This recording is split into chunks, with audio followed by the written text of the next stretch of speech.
We are doing our project on convection cells. Plate, there we go.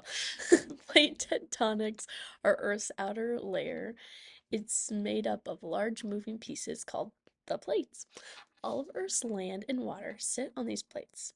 The plates are made of solid rock. Under the plates is a weaker layer of partially melted rock.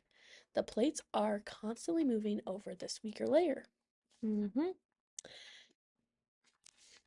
Um, So when plates move, we have plate movements, and they typically move in three different ways.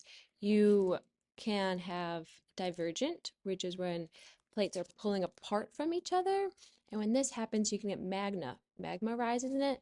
A lot of this is happening in Iceland right now, and eventually a new plate will form. More land will be there. Um, you have transform and those sideswipe each other like a car accident, and those causes really bad earthquakes.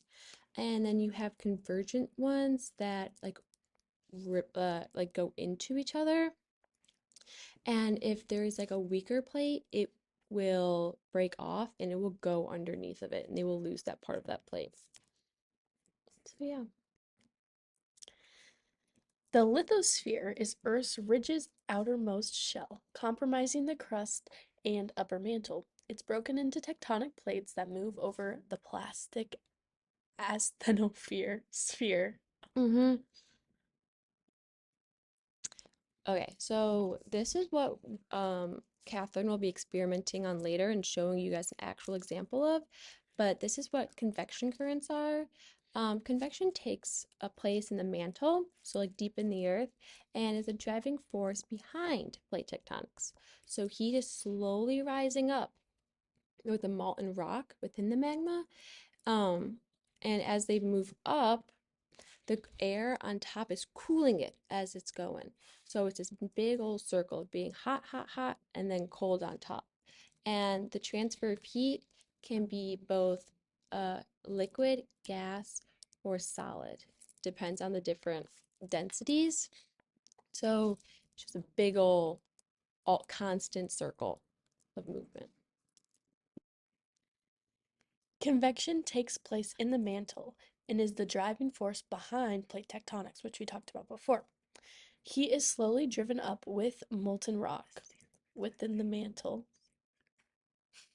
This is just, yeah. Again, what Nelly was saying, this is just another example with this is in the desert, so something that we can actually see, and then this is just the convection currents. Hello, this is our convection current simulation. Here I have a tub of water. It is room temperature. I have this really hot water, as you can see, colored red, and then really cold water from the fridge, colored blue. Let's see what happens when I pour these into the room temperature water.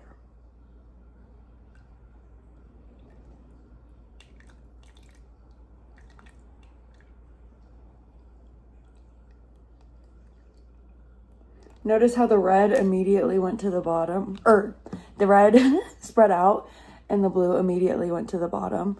Now they're kind of mixing, but the cold water sinks and the hot floats. This also happens with air.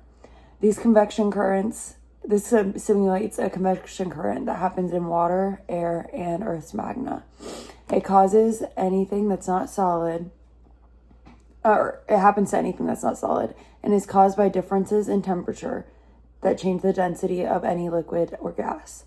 That's why the attic of a house is always the hottest, things like that.